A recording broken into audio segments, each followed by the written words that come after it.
Olá, pessoal, tudo bem com vocês? Sejam muito bem-vindos a mais uma videoaula de literatura. Eu sou a Mari e hoje a gente vai continuar conversando sobre os nossos estilos de época na literatura brasileira. Vamos falar sobre movimentos literários e a escola literária que a gente vai estudar hoje é uma escola muito interessante, né? É uma escola bastante diferente do que a gente tem visto até agora. E a escola de hoje é o simbolismo, a última escola, o último estilo de época, antes de toda a transformação que vai acontecer na nossa arte, na nossa literatura, a partir do século XX. Então, o simbolismo é o último dos movimentos literários do século XIX. Vamos lá? Muito bem, pessoal. Vamos começar então a conversar um pouquinho mais sobre esse movimento literário, que é o simbolismo. E a primeira coisa que você precisa saber sobre esse movimento é que ele termina, né, ele finaliza os movimentos estéticos do século XIX e ele vai acontecer ali bem nas últimas décadas mesmo, tá? Já depois do que a gente viu que acontece lá no parnasianismo. E diferente do que a gente tem visto nas dinâmicas até agora, o simbolismo ele não é um movimento que surge para romper especificamente com os valores estéticos do movimento que veio antes. Ele é um movimento meio diferente, né? Ele está meio alheio aos demais. E o simbolismo, ele vai trabalhar, como o próprio nome sugere, né, com a ideia de símbolos, com a significação que as palavras podem ter, com aquilo que elas podem representar. Então, não é um movimento que se preocupa, como fazia o parnasianismo, o realismo, o naturalismo, por exemplo, em retratar o real, retratar a realidade. Ele mais sugere interpretações dessa realidade. E tem uma coisa muito interessante sobre o simbolismo, que é o fato de que esse movimento literário, ele está muito ligado ao universo onírico, ao universo dos sonhos, à sugestão. Por isso o trabalho com os símbolos é tão importante, não é? A gente vai ter, por exemplo, imagens muito representativas que dão margem para interpretações diversas de um mesmo elemento. Por exemplo, quando você pensa na noite, a noite traz que tipo de sensação para você? Que tipo de imagem? Que tipo de sentimento? O que a noite significa para você? Bom, tem gente que vai dizer que a noite representa o silêncio. Quando você pensa na noite, tem gente que pensa no medo, que pode ter medo do escuro, do desconhecido. Tem gente que pensa em sonho, tem gente que pensa em sono, tem gente que pensa em paz, tem gente que pensa em morte. Então você percebe que a noite, como símbolo, ela pode representar coisas diversas, né? A ideia de noite pode representar todas essas coisas que eu falei para vocês: o medo, o sonho, a morte, a paz, o silêncio. A noite ela simboliza elementos diferentes. Então, uma mesma palavra pode simbolizar aspectos diversos. É nesse campo dos símbolos que o simbolismo vai trabalhar. E na literatura eles vão explorar muito essa polissemia, essa plurissignificação semântica mesmo das palavras. Então a gente vai ver o trabalho com as imagens, com os símbolos que elas podem representar. Portanto, a poesia do simbolismo, e é um movimento que acontece só na poesia aqui no Brasil, tá? A poesia no simbolismo, ela é hermética, né? Ela é complexa, ela não é óbvia. Uma das coisas mais interessantes que a gente pontuou sobre o parnasianismo era a questão da objetividade, não é? O parnasianismo ele tinha uma preocupação muito excessiva com a forma e com a perfeição da forma e com a beleza do poema, mas era um poema objetivo, a gente entendia exatamente do que ele estava falando, não tinha muitas entrelinhas, não é? No simbolismo é o contrário disso, não é uma poesia objetiva, é uma poesia subjetiva. Como ela dá margem para muitas interpretações, ela não entrega a interpretação e a representatividade de uma vez. O leitor desse poema precisa cavar o significado do poema para si, porque pode ter significados diferentes para cada pessoa, não é? Quando isso acontece numa estrutura poética, a gente diz que aparece aí o hermetismo literário. O simbolismo é um movimento que trabalha muito com essa questão hermética, complexa, difícil de entender. não é um poema acessível, você precisa trabalhar a sua interpretação. Por isso é tão interessante, tão bacana, ok? Vamos começar a falar sobre ele, então? Para a gente poder iniciar as nossas reflexões sobre o simbolismo na literatura, eu queria trazer, na verdade, uma referência do simbolismo na arte. Eu tenho certeza que você já viu esse quadro na sua vida alguma vez, né? Se chama A Noite Estrelada e é do pintor holandês Vincent van Gogh. O quadro é de 1889. Na verdade, esse quadro ele é enquadrado num movimento artístico da pintura chamado pós-impressionismo. Não é disso que eu quero falar. Eu quero só que vocês observem esse quadro e pensem aqui comigo no que é que vocês estão vendo. Quando você olha para ele, talvez os tons de azul chamem a sua atenção primeiro, e logo em seguida os tons de amarelo. E você sabe que o quadro se chama Noite Estrelada, então você pode entender que esses tons de azul, que tem uma espécie de degradê, né, podem representar o céu à noite, e as luzes amarelas representando talvez as estrelas e a lua ali no cantinho superior direito, né? Noite estrelada. Esse céu está sobre uma cidade, possivelmente. A gente percebe a insinuação de uma torre um pouco mais alta, talvez uma igreja ali no centro, pequenas casinhas, algumas com luzes acesas, embora a gente não veja muito bem, não é? Lá mais ao fundo a gente parece ter colinas, a gente parece ter árvores, a gente parece ter essa planta aqui bem no primeiro plano, não é? Então, essa noite estrelada, ela tem uma coisa muito significativa. Embora a gente enxergue a noite estrelada nesse quadro, ele não representa mimeticamente uma noite estrelada sobre uma cidade. A gente tem, por exemplo, essas curvas muito sinuosas aí no céu, nos tons de azul, branco, que podem representar o quê? O que será que isso pode significar? Quando você olha para esse quadro, o que será que você sente, né? Não sei, quando eu olho para ele, eu penso que talvez essas curvas, esses movimentos possam representar o frio que vem com a noite, né? Com a noite alta, ou talvez o vento, ou talvez as nuvens, não sei. Percebe? Cada um pode enxergar uma coisa diferente. Muita gente, quando olha para essa planta aqui no primeiro plano, a primeira coisa que pensa é que talvez seja uma torre, uma igreja, um castelo, né? E depois, olhando com mais cuidado, pode até enxergar a planta. Talvez essa cidade esteja calma e tranquila, talvez não, né? O que será que esse quadro representa? É disso que eu quero falar. E, na verdade, é isso que o simbolismo vai trazer para nós. O que vai acontecer aqui, gente, é uma sugestão de uma noite estrelada sobre uma cidade, né? Com a lua, com as estrelas, que são esses círculos amarelos. Não tem um formato de estrela que regularmente a gente costuma ver. E não está distante, como as estrelas costumam ser.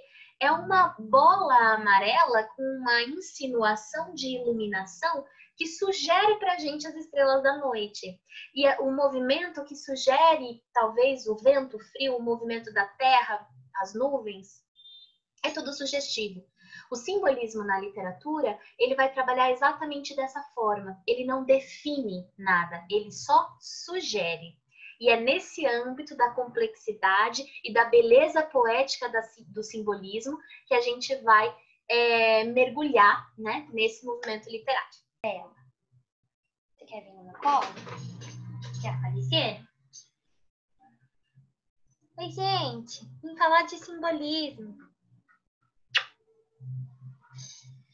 Bom, vamos conversar um pouquinho, então, sobre de onde vem isso, né? A gente sabe que nesse final do século XIX, nós vivemos aquele momento da chamada Belle Époque, né? Falamos bastante sobre isso na nossa aula de parnasianismo. Se você ainda não viu essa aula, vai lá ver, vou deixar linkado aqui para você poder achar, né, direto a aula, porque vale a pena para entender esse contexto, ok? É o momento em que a França é o ícone cultural do mundo todo, é uma espécie de polo de cultura. Então, tudo se inspira na França, no requinte, na sofisticação dessa virada do século XIX para o XX. Isso é bem importante que a gente se lembre. O simbolismo é um movimento que também vai nascer na França. E é uma tendência literária que na França vai explorar algumas teorias estéticas que estão se desenvolvendo ali naquele momento. Principalmente um poeta francês grande conhecedor de arte, grande crítico de arte, chamado Charles Baudelaire. E o Baudelaire, ele vai meio que repensar na poesia e nas outras artes, ele meio que vai repensar esses valores estéticos do final do século XIX. E ele vai olhar para a sociedade do século XIX. E uma coisa que a gente vai enxergar nesse poeta e em todos os outros simbolistas que aparecem nesse momento é uma sensação de não pertencimento. Quando esses artistas olham para a sociedade na qual eles estão inseridos, eles se entediam dela. Eles acham que é uma sociedade medíocre. E eles acham que o seu espírito de poeta é elevado demais para se enquadrar nessa sociedade. Eles se veem como outsiders e vão desenvolver um pouco essa ideia, né, do não pertencimento, do não encaixe.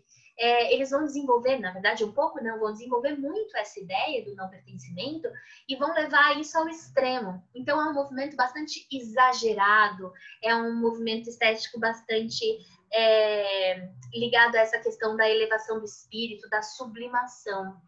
A partir dos estudos do Baudelaire e da poesia que ele vai defender, a gente vai enxergar uma espécie de revisitação do neoplatonismo. Os poetas simbolistas, eles também vão entender que existe um mundo real, que é esse mundo físico no qual a gente vive, e um mundo transcendental. Esse mundo transcendental é aquele mundo das ideias do neoplatonismo lá do Renascimento. Então, esse mundo transcendental, ele é um espaço de elevação, de sublimação. E nem todo mundo tem acesso a esse espaço, né? Nem todo mundo tem acesso a esse transcendentalismo da alma. Quem é que tem sensibilidade suficiente para alcançar esse mundo da perfeição, né? Esse mundo inteligível? O artista.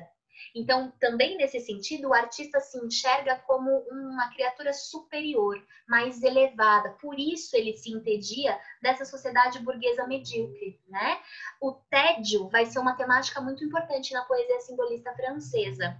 E eles vão acabar sofrendo uma influência bastante grande do pessimismo do Arthur Schopenhauer, que é aquela teoria filosófica que vem da Alemanha, que trabalha com o ciclo das frustrações.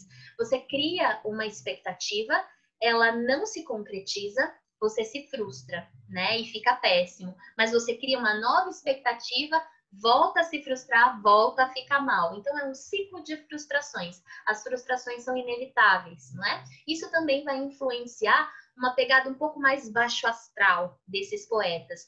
E quem vai aderir a essa poesia mais underground, assim, né? Mais dark, mais sombria, mais pessimista, vai ser chamado, dentro do simbolismo, de decadentista. Então, na França, a gente tem esse evento do decadentismo, que é uma espécie de vertente do simbolismo. O Charles Baudelaire vai ser um desses poetas. Além deles, a gente tem, por exemplo, o Paul Verlaine, o Mallarmé, que também é um poeta bastante importante desse momento, e o Arthur Rimbaud. Principalmente Baudelaire e o Rimbaud meio que vão liderar esse movimento estético aí do final do século XIX, né? O simbolismo e o decadentismo. E os poetas que se encaixavam nessa proposta passam a ser chamados de poetas malditos, porque vão trabalhar com as temáticas em torno dessa questão da morte, do medo, do sombrio, do obscuro, do desconhecido. E o simbolismo se atrai muito por essas questões, não é? Então a gente vai começar a ver símbolos ligados a isso também. Então os poetas malditos franceses vão ser referência para a poesia simbolista no mundo todo. Aqui no Brasil acontece um pouquinho diferente, mas eu já vou falar para vocês dos nossos poetas simbolistas. Bom, com os poetas simbolistas vai surgir, né, mesmo lá na França já, aquela ideia de uma espécie de mito que se cria sobre o artista que é boêmio, que é o artista da noite, o artista decadente, né? Decadente quanto aos modelos, aos valores morais daquela sociedade burguesa. E os artistas decadentes e simbolistas boêmios que gostam da noite, que gostam de beber, que usam ópio para se inspirar a criatividade, enfim, coisas assim, né? Vem também a imagem do artista que é profundamente crítico em relação à sociedade do seu tempo. Lembra que eu falei que o tédio é importante para esse momento? exatamente nessa linha, né? O artista simbolista, ele não se encaixa, ele não consegue se encaixar na sociedade do seu tempo, né? Então ele se sente uma figura à margem, como se ele não pertencesse àquilo. Por isso ele busca o transcendentalismo, ele busca alcançar esse mundo transcendental. E ele vai fazer isso através da sua arte, da sua poesia, não é? Por conta disso, a gente vai enxergar na figura do artista simbolista uma misantropia. Misantropia é uma espécie de arrogância, né? É quando a figura se sente superior às demais e ela não gosta do resto da sociedade. E aí cria-se um símbolo muito importante dentro dessa perspectiva, que é o símbolo da Torre de Marfim. Os artistas simbolistas, eles valorizavam tudo aquilo que era precioso, que ela era valoroso, como se fosse algo também que possibilitasse essa elevação e essa sublimação do espírito. Então, eles criam a imagem dessa torre de marfim, que é como se fosse um pedestal, uma torre muito, muito, muito alta, e o artista elevado fica lá em cima e olha para a mediocridade da sociedade de longe, lá do alto, né? Então, a Torre de Marfim é uma imagem importante para o simbolismo. E uma outra imagem importante é a questão do albatroz, que vem justamente de um poema do próprio Charles Baudelaire, um poema chamado Albatroz. O que é um albatroz? É uma ave marinha que muito bonita, muito grande, e ela tem asas enormes, gigantescas. Então, quando ela está voando o mar, sobrevoando o mar, o albatroz é lindíssimo, é imponente, né? É o príncipe dos céus. Só que quando ele é obrigado a andar no chão, as asas do albatroz são grandes demais, então elas atrapalham, né? Esse caminhar com os pés na terra. Então, olha que simbólico isso, né? O poeta simbolista é um poeta albatroz. Lá em cima, do alto, ele sobrevoa magnânimo. Mas quando ele é obrigado a viver nessa sociedade, ele não se encaixa, né?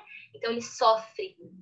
E ele vai ser humilhado por ser diferente, por ser suntuoso, por ser, né, elevado. Então, a questão do albatroz também é importante para nós. Se o poeta do parnasianismo era um poeta ourives, o poeta simbolista é um poeta albatroz, ok? Anota isso aí que vale a pena lembrar. Essa questão da misantropia, do não encaixe, do não pertencimento, é importante para os poetas simbolistas, sobretudo esses poetas malditos franceses, beleza? Bom, como comentei antes, as grandes figuras do movimento simbolista decadentista na França foram o Charles Baudelaire e o Arthur Rimbaud. Junto deles, a gente tem um grupo de poetas brilhantes, né? Inclusive o termo poeta maldito vem justamente de um livro publicado pelo Paul Verlaine, que é um desses poetas brilhantes que vai aderir ao grupo dos poetas decadentistas. Além do Verlaine, a gente tem o Stéphane Mallarmé, que também já comentei, mas tem o Corbière, o Laforgue, Charles Cros, tem outros grandes poetas dessa época que vão moldar esse movimento e que vão ser ícones fundamentais da literatura simbolista, ok? Bom, trouxe para mostrar para vocês um poema chamado Correspondências, do Charles Baudelaire. É nesse poema Correspondências que a gente vai identificar a tal teoria das correspondências de um mundo real e um mundo transcendental, inteligível, né? Onde estão a perfeição. Onde está a perfeição de todas as coisas, onde está a matriz da verdade, bem naquele preceito neoplatônico que a gente já conhece, né? O poema do Baudelaire diz o seguinte: a natureza é um templo onde vivos pilares deixam sair às vezes palavras confusas. Por florestas de símbolos, lá o homem cruza, observado por olhos ali familiares, tal longos ecos de longe lá se confundem, dentro da tenebrosa e profunda unidade, imensa como a noite e como a claridade.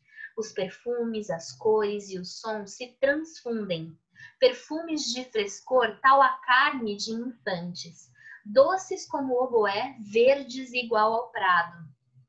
Mas outros, corrompidos, ricos, triunfantes, possuindo a expansão de algo inacabado, tal como o âmbar, o almíscar, o benjoim, o incenso, que cantam o elevar dos sentidos e o senso. Essa ideia das correspondências, aqui muito simbólica, muito sugerida, como costumam ser os poemas simbolistas, vai propor essa questão. A matriz da verdade reside, né, nesse espaço transcendental e perfeito. E todo o resto que se vê são cópias, são extensões inacabadas dessa perfeição. Então, essa oposição também vai acontecer. Vocês vão reparar que os poemas simbolistas costumam ter personificação de alguns elementos para conectar com essa ideia do transcendentalismo, da elevação. De uma forma diferente do que a gente viu lá no classicismo, tá? Mas é um princípio parecido. Pois bem, esse poema Correspondências, do Baudelaire, é um poema que vale vocês conhecerem, assim como o Albatroz, que eu comentei antes, ok? Vou deixar links para os textos para que vocês possam ter acesso com mais facilidade. Pois bem, e aí então a gente define as chamadas características estéticas do movimento simbolista com base nisso que eu contei para vocês até agora. Primeira coisa, né? O simbolismo, ele dá uma preferência pela sugestão. Ele não define, não determina nada, ele sugere, e aí sugere as interpretações. A identificação entre o fazer poético e a música. Essa é uma das características mais importantes. Basicamente, as temáticas do simbolismo, elas estão muito ligadas ao aspecto espiritual, ao aspecto místico, né, da própria existência. A questão do subconsciente também vai ser muito, muito importante para o simbolismo. Então, como é que isso se dá através da poesia? A questão da musicalidade também vai ser importante. No tema, todos os aspectos que a gente comentou. A espiritualidade, o misticismo, o subconsciente. Mas na forma, né, no fazer poético, a musicalidade vai aparecer, porque a música é uma manifestação artística única. É pela vibração do som que ela move, né, o indivíduo espectador. Quando você olha para uma obra de arte musical, aquilo entra em você de uma forma que você nem sente, através da vibração, através do som. Esse aspecto elevadíssimo, quase transcendental da música, os poetas vão trazer para a literatura. Então, a musicalidade vai ser muito importante para o simbolismo. A gente vai ver muitas figuras sonoras sendo exploradas na literatura simbolista. A gente tem, por exemplo, a aliteração e a assonância, que são figuras que aparecem bastante. Nós vamos ter um trabalho de rima muito, muito grande. Uma outra figura que é fundamental para o simbolismo é a sinestesia. Não é uma figura sonora, mas é uma figura que trabalha com sensações, né? Lembra da mistura das sensações? O cheiro doce, o grito áspero. A mistura das sensações também vai aparecer aqui no simbolismo bastante. A linguagem basicamente pautada pela sonoridade das palavras, o trabalho com as rimas, com as impressões sinestésicas, a sugestão de uma religiosidade, mas não precisa nem ser uma religiosidade cristã, católica, né? Pode ser apenas a questão mística sendo explorada. A gente vai ver um subjetivismo exacerbado, mas não igual àquele do romantismo, né? O subjetivismo aqui, ele é muito mais existencialista, existencialista no sentido de tratar da própria existência, né? Da temática da própria existência, não ligado a nenhuma teoria específica, mas muito ligado a isso, a manifestação do inconsciente, a manifestação da própria existência, né? Das angústias da própria existência. Por isso, a temática do não pertencimento é tão significativa quando a gente pensa na poesia simbolista, ok? Bom, além disso, a gente percebe um afastamento em relação à realidade e à sociedade. Os poetas simbolistas não se encaixam na sociedade, eles não gostam dessa realidade. Então, eles apelam para o mundo dos sonhos. E os sonhos, eles são incertos, né? Eles não são objetivos, eles são extremamente subjetivos. E aí, com relação a isso, na literatura se manifesta essa coisa onírica, incerta, confusa, inconsciente, né? É muito bonito de ver. Além disso, a gente vê imagens que são frequentes. Eu falei da noite, das sombras, mas uma outra imagem muito frequente é a neblina, a névoa, que te impede de ver com perfeição. Isso aparece bastante como imagem simbolista na literatura. Neve, brumas, fumaça, luz, excesso de luz ou falta de luz, a noite, o obscuro, o misterioso, né? Lembra lá das nuvens que a gente comentou agora, da noite estrelada, da noite misteriosa, sugerida no quadro do Van Gogh? Na literatura a gente vê coisas bem parecidas também.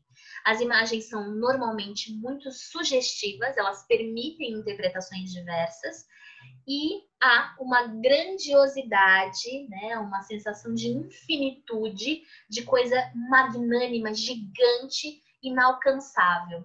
O mundo é muito mais do que essa sociedade medíocre. E essa amplitude, essa abrangência de significado vem para a literatura dessa forma. Então, os poetas também vão explorar essas imagens de infinito, né? de incerteza, do não saber. Eu sei que isso parece uma viagem muito louca, mas vem comigo porque é bem por aí, tá? A gente vai ver uns poemas e vocês vão entender como essa questão vai aparecendo. Outra imagem importante é a imagem do oceano, a imagem dos astros, o sol, a lua principalmente, né? O fascínio que a lua e a noite exercem. A imagem do abismo, do infinito, do desconhecido, daquilo que não se vê, que não se enxerga, do espaço, do cosmo. Então é tudo muito amplo, sabe? É muito sobre o mundo e muito pouco sobre as pessoas. Porque as pessoas são pequenas, né? E o universo é muito mais amplo, é muito mais maravilhoso do que isso. Então os símbolos também se voltam para essa representação das imagens que são infinitas no próprio existir, né? No próprio espaço cósmico no qual nós estamos. É bem legal. Bom, vamos falar do simbolismo no Brasil, então. A gente tem dois grandes poetas fundamentais na nossa literatura brasileira que se enquadram no simbolismo. Um deles é o Cruz e Souza e o outro, o Alfonso de Guimarães. O Cruz e Souza é uma figura muito particular e que eu acho muito interessante, que eu gostaria que vocês dedicassem um tempinho para cuidar da poesia do Cruz e Souza. Ele vai trabalhar muito com os preceitos estéticos do simbolismo, que são principalmente a sinestesia e a musicalidade. É do Cruz e Souza aquele poema Vozes veladas, veludosas, vozes dos violões que choram. Olha a letra V, repetida incessantemente aqui. Como é que chama essa figura de linguagem em que eu repito uma letra consoante várias e várias vezes, um som consonantal várias e várias vezes? Aliteração. A aliteração está muito presente na poesia do Cruz e Souza, assim como a assonância. Essa questão musical, sonora, é muito forte na poesia dele. O jogo sinestésico, né, tentar representar sensações, também. Mas mais do que isso, a poesia do Cruz e Souza vale a pena ser observada, porque ele era um poeta negro no final do século XIX, um intelectual estudado, né, de descendência africana, de avós escravos, pais escravos.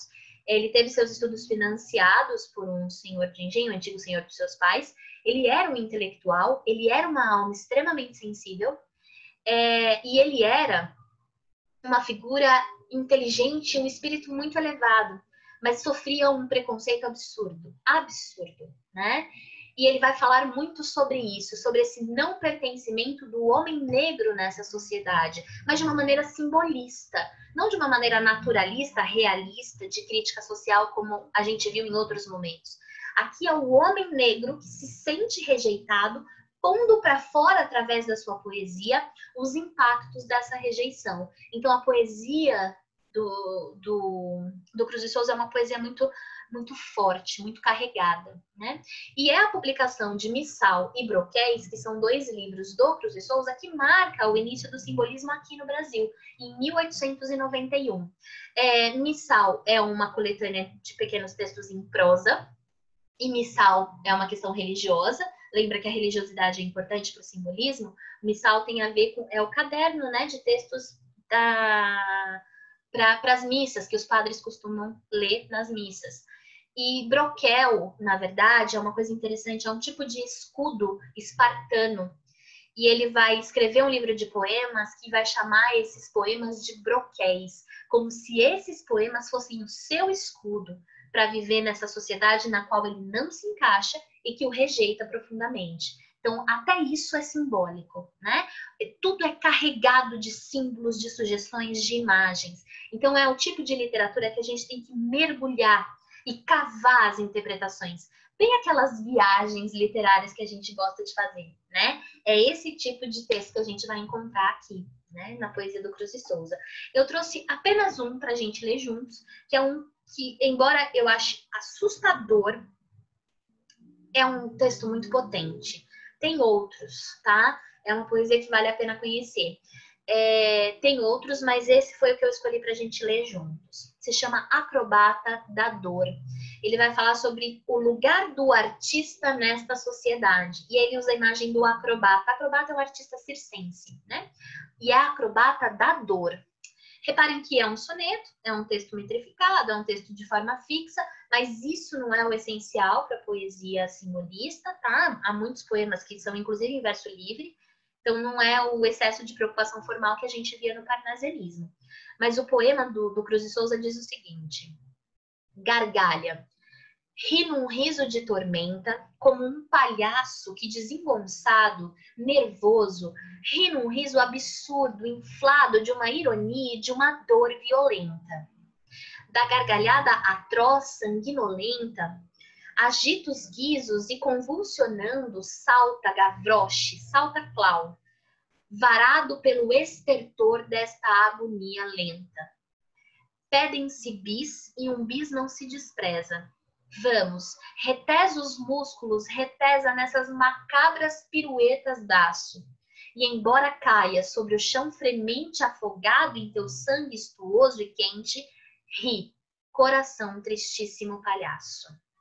Aqui ele está contando, né, uma historinha de um artista, de um acrobata, que se apresenta para o público e odeia o que está fazendo. Ele ri e diverte o público, mas por dentro ele vive uma agonia, né? Uma ironia e uma dor violenta. E aí, da gargalhada atroz e sanguinolenta, ele agita os guizos são os sininhos, né? Que provavelmente ele usa para fazer sua apresentação, e ele convulsiona, salta Gavroche. Gavroche é engraçadinho, né?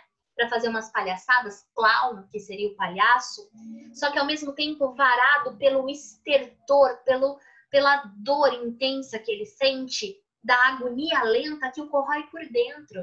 Então, por fora, ele veste a máscara de palhaço artista para agradar o seu público medíocre, mas por dentro aquilo corrói.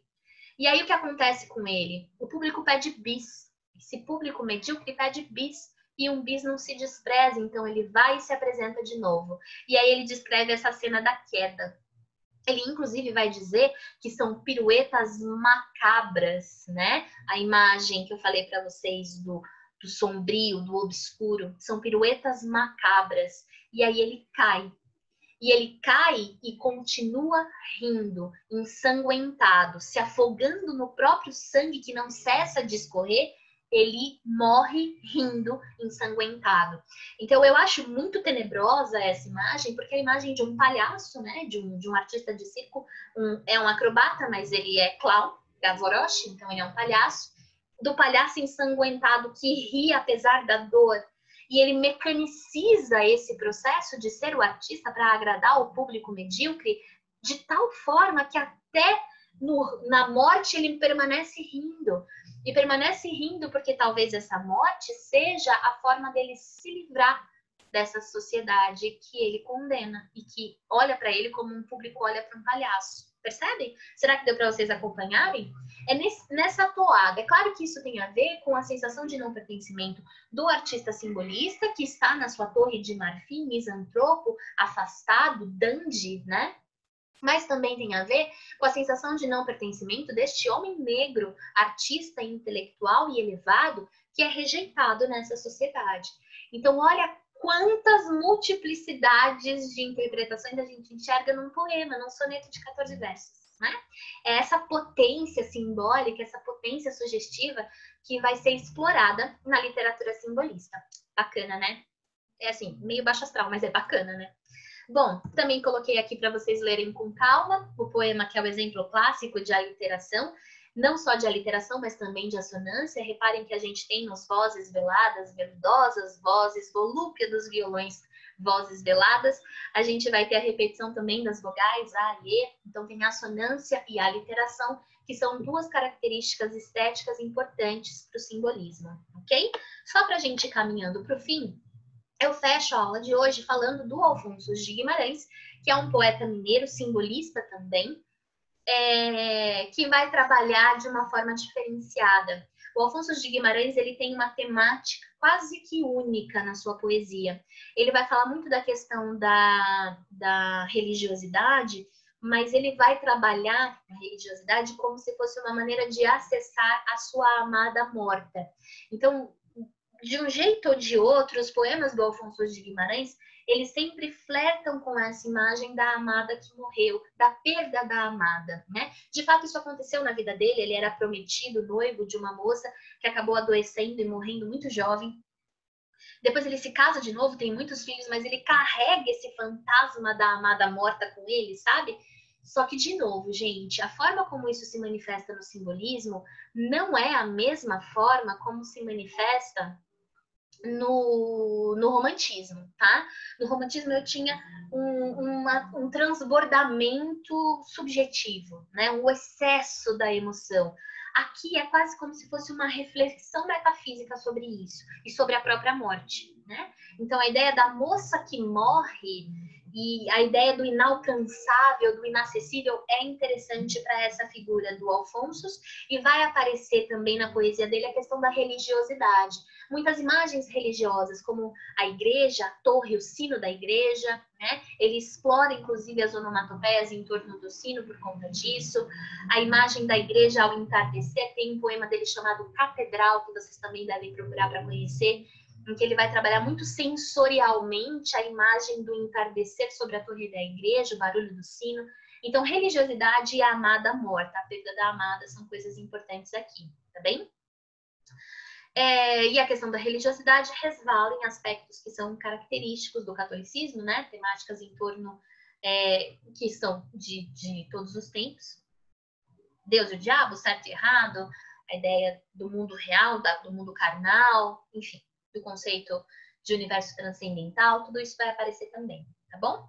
Bom, do Alfonso de Guimarães, eu trouxe para mostrar para vocês o meu poema favorito do simbolismo, que é Ismália. O nome desse poema é Ismália. E eu acho ele tão simbólico, tão cheio de significado. E eu tenho até como dizer para vocês as possíveis leituras maravilhosas que dá para se fazer das imagens representadas aqui.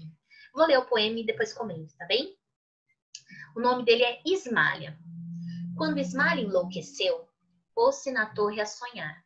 Viu uma lua no céu, viu outra lua no mar. No sonho em que se perdeu, banhou-se toda em luar. Queria subir ao céu, queria descer ao mar. E no desvario seu, na torre pôs-se a cantar. Estava perto do céu, estava longe do mar. E como um anjo, pendeu as asas para voar. Queria a lua no céu, queria a lua no mar. As asas que Deus lhe deu ruflaram de par em par. Sua alma subiu ao céu, seu corpo desceu ao mar. O Ismália, do Alfonso de Guimarães, será que vocês já ouviram esse poema antes? Já leram em algum lugar? Ele é um poema tão interessante. Esse poema, Ismália, ele vai tratar de um outro tema que é muito caro aos simbolistas, que é a loucura. Assim como a morte e o sonho, a loucura também é uma forma de escapar da realidade que eles tanto abominam. A loucura, o delírio, também interessa muito à poesia simbolista. E nesse caso, a Ismália enlouqueceu. E a Ismália enlouqueceu e vai subir aonde? Numa torre, né? Bem no alto. A imagem da torre também é uma imagem simbólica. Lembra que a gente falou da Torre de Marfim? A Ismália sobe na torre e ela se encanta, se apaixona, fica fascinada pela lua. Ela vê duas luas, uma no céu e a outra no mar. Essa oposição entre o que está no céu, o que está em cima e o que está embaixo, né? É uma óbvia referência àquela questão da correspondência, da teoria das correspondências que a gente comentou agora do Charles Baudelaire. A ideia de um mundo real e de um mundo transcendental. E a Ismália, ela vê Ismalha é a moça, né? Ela vê a lua no céu e a lua no mar. E ela fica ali, banhada em luar. A lua representativa dos mistérios da noite, o luar iluminando a figura da Ismalha. E nesse desvario, nessa loucura, a Ismalha se põe a cantar. E ela começa nesse canto a dizer que ela está perto do céu, porque está no alto da torre. Então, de novo, a misantropia refletida aqui. No alto da torre e longe do mar.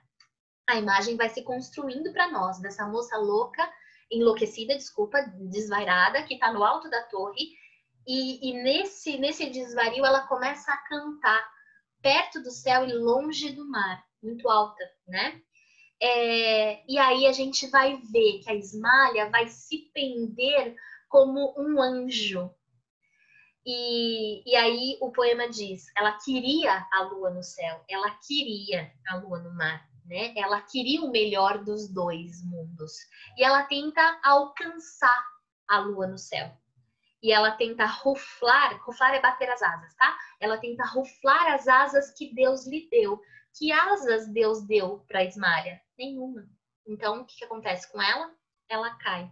Ela tenta alcançar o que está no céu e aí ela vai para baixo.